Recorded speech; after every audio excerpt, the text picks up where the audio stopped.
Hello YouTube, and welcome to another episode of The Cloudy Vape. In this video we're going to be checking out the CORTEX TC by Innokin Technologies. So this is actually a kit. It comes with the iSub S and the CORTEX. So let's just dive right into it. First off, we'll look at the tank first and then talk a little bit about the mod itself.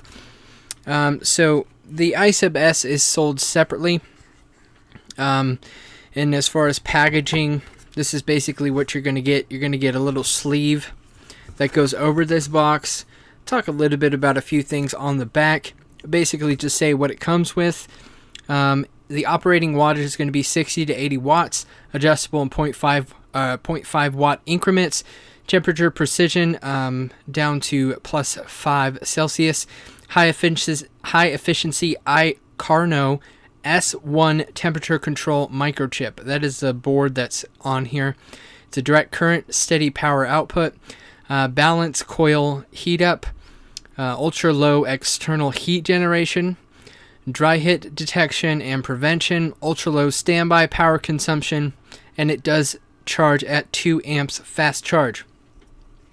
3300 mAh down to 0.1, and it says that it comes with 1.5 ohm clapped in for Kanthal wattage, 1.5 ohm horizontal, and it comes with the NI200 inside of the iSub S.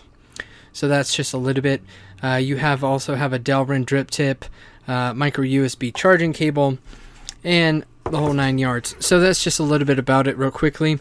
So as far as inside of here, you'll see you have extra coils inside. Here's your Delrin drip tip if you want that. Also comes with the stainless steel drip tip on it. Charging instructions for both the iSub S and the CORTEX are inside of here. Extra O-rings for the iSub S. And yeah, so that's your internals. Not bad at all. So real quickly, let's take a look at this iSub S. Now, I'll be vaping on this iSub S later on in the video. But basically, it is a lot like your iSub or your Apex, iSub Apex and your iSub G. The biggest difference is you have this window right here, so that's kind of a cage. You're able to see the juice inside, unlike the Apex. The iSub G, you could see stuff. Essentially, it's the same deal. You have a bottom hot swap for the coil head. Unscrew it, you just pop that out just like that, and it only goes in one way. Let me see if I can get it in the right way. Alrighty. So right like that, you can screw that right back in. Now if you want to look at the airflow real quickly on this, you have wide airflow on both sides, really generous. You're probably looking at, I don't know, 10 millimeters wide by 3 millimeters in height. So that's that. The bottom, very simplistic. It does twist, and what happens is to click, if you can hear it. So it clicks and twists, and then it exposes a few more airflow options. So this is for your mouth to lung setup. These are probably about 1 millimeter airflow, and they are, there's 3 of them, I believe. Yeah, so 1 millimeter airflow, 3 1 millimeter airflows, and that's only on one side. So if you want a restricted mouth to lung vape, you can do that. So that's essentially that.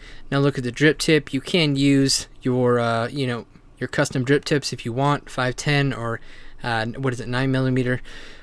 So now the thing with the Apex is that had that top filling. Same thing with this one. You just twist it, open it up, close it. Now it has some markings. It shows you which way to turn it. Right here, it's going to be pointing, it says turn.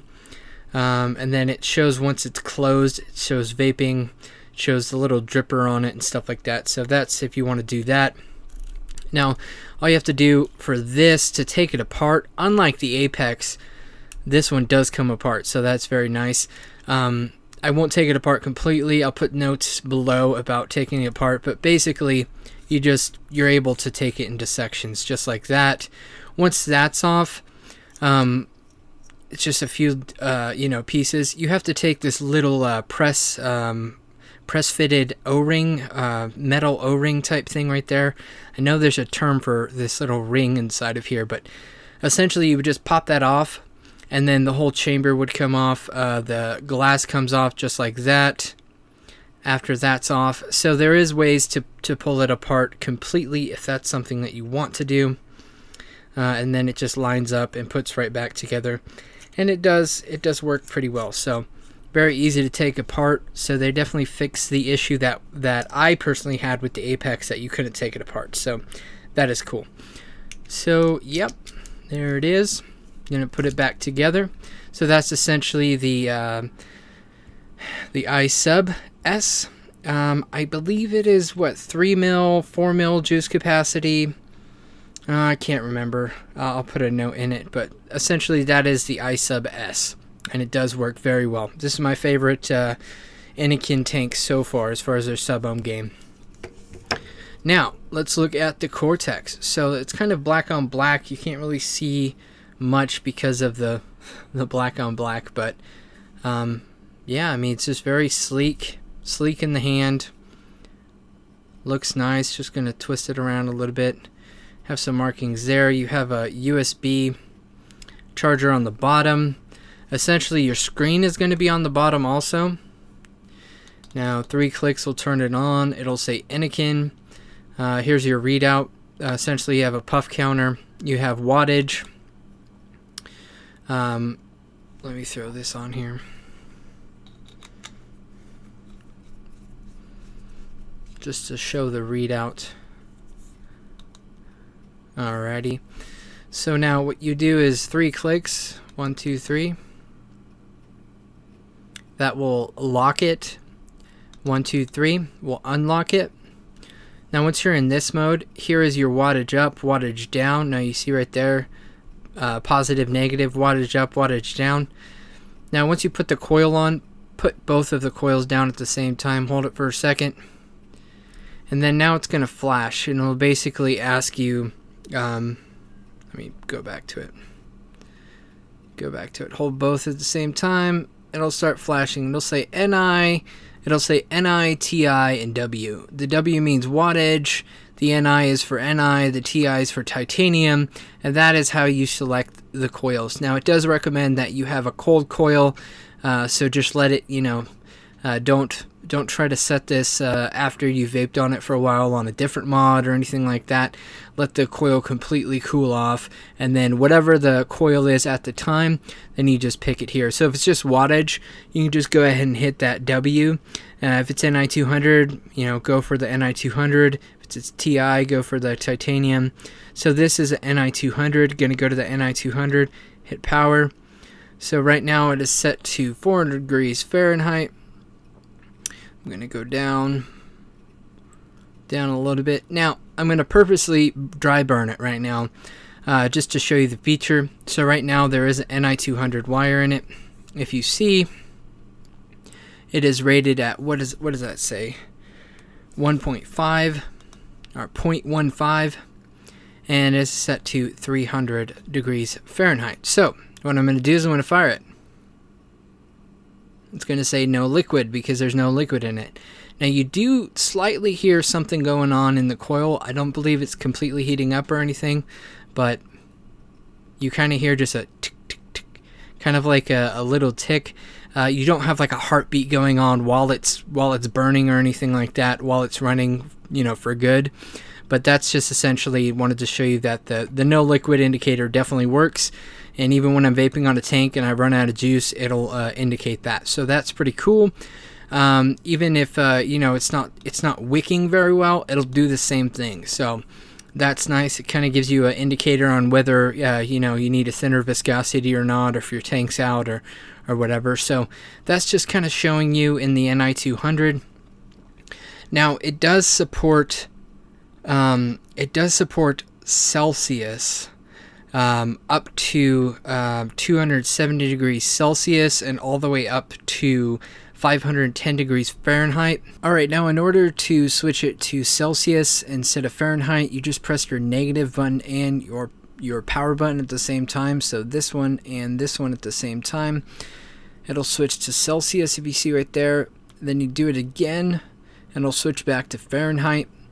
So that is how you adjust it there. So that is that. Now if you want to go back to wattage mode or select one of the other settings, press down both the power wattage up and wattage down at the same time. A few seconds until you see these flashing indicators. So there we go. Now we can switch it back to wattage. So there you go. You have ohms, volts, wattage, and you have your puff counter. Now to adjust in wattage, you basically have to hold down until it starts blinking whatever way, and then you can start adjusting in 0.5 increments. And then once you just tap your fire button, it'll lock that in. So you hold down, it'll blink, and then you can start adjusting as needed. So there it is. That's the quick rundown on the CORTEX. Now as far as the other stuff, let's look at it right here. Have a spring-loaded 510 right here. It's just a very sleek, smooth. You have a nice texture on it, kind of that stovetop texture, I guess you would call it. So very smooth. Now this screen is recessed in, so you're not, and these buttons are recessed in, so you're not going to be touching it when you set it down like that. You're not going to be touching it at all, touching the screen or the recessed buttons. You do have indicators for that. And you do have your USB charging right there. And yeah, it's just very sleek. A little bit of markings right here. You have a little line, a couple lines going down right there for texture. It says CORTEX right there. And yeah, that's about the quickest rundown. You do have protections and all that good stuff on it. We'll check Atomizer if you don't have a device on, and make sure you lock it. 3 clicks will lock the device, and it will not fire until you unlock it. 3 clicks. So essentially that is the quick breakdown of the CORTEX. Let's talk about it. So let's go over the pros and cons with this device. As far as what I have used and how I feel about it, I think the initial thing that people might dislike about this, you can't really adjust too much stuff once you're in temperature mode, depending on NI or TI. You can't do stainless steel. It is pretty much fixed between NI and TI. The issue is that it has an auto-adjusting temperature. So you set it at a temperature based on the cold coil ohm. It's going to just keep doing what it needs to do to find that temperature and work it out. I do have to say that, some people want a little bit more usability and a little bit more range of tweaking that temperature, whether it's through joules or through wattage. So you might not enjoy that because this is just an auto adjustment. However, at the same time, I think this is the best product that has come out that has put together the auto adjustment. There's a lot of products out there that just have really there's not good. It's not a good sensation while you're vaping. It's all over the place, and it doesn't really limit the temperature. It also doesn't detect dry coils, which I would have to say this is great, because initially if you put in a coil with nothing in it and you try to fire it in temperature, it's going to say no liquid. It's not going to burn the coil or anything like that. So testing through that, it does work pretty well for me, at least from what I've done. I personally like the TI over the NI. I'm just not a big fan of NI 200. Don't really enjoy using that at all, but the TI works really good. Then once you jump over into wattage mode, it works absolutely great. Great little device, 3300 mAh. The battery life lasts a long time, 2 amp charge. It charges fast. Now, one pro I personally like is I like how sleek it looks. However, some people might not like how there's a screen on the bottom. Also, the adjustments are on the bottom, and then you just have a firing button on the top. Some people might not enjoy that, but it just depends on your style. Some people like the whole screen on the side, like your other devices, an adjustment there.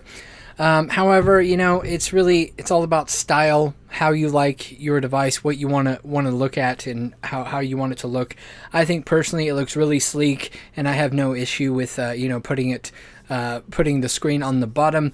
Once I set my my wattage or temperature, I just vape it and I enjoy it, and I really don't have to tinker with it much. I rarely have to tinker with it.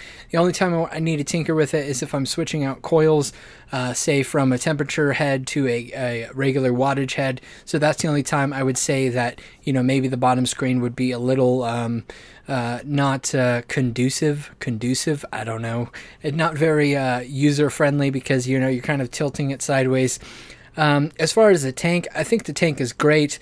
The iSub S is a huge step up from the other tanks from Innokin.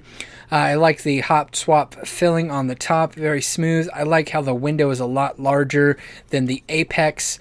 Also, the adjustment of the airflow is just great. They do a good job all around on this one, and you can take it apart. Pretty much take it apart way more than you could with the Apex. So it's a huge step up from the Apex, huge step up from the iSub G. So the iSub S is definitely a big thumbs up. Would have to say it's the best tank that Innokin has come out with as far as their sub-ohm game. So that is my thoughts on it. Personally, I think it is a great kit to pick up for experimenting with Ni200 and with titanium, and it is absolutely great for an all-day wattage device. So that is my thoughts. Let's have a vape, a few vapes, and let's get out of here.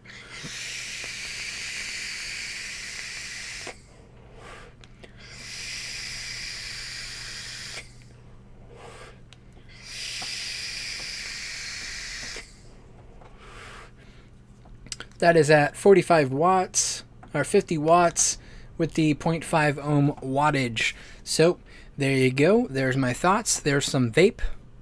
You do the rest. You decide. You decide. So anyways, gonna wrap it up, and I'll talk to you soon. Thanks for watching this video. If you liked it, please like it. If you like my videos in general, please subscribe. And as always, stay classy and keep vaping.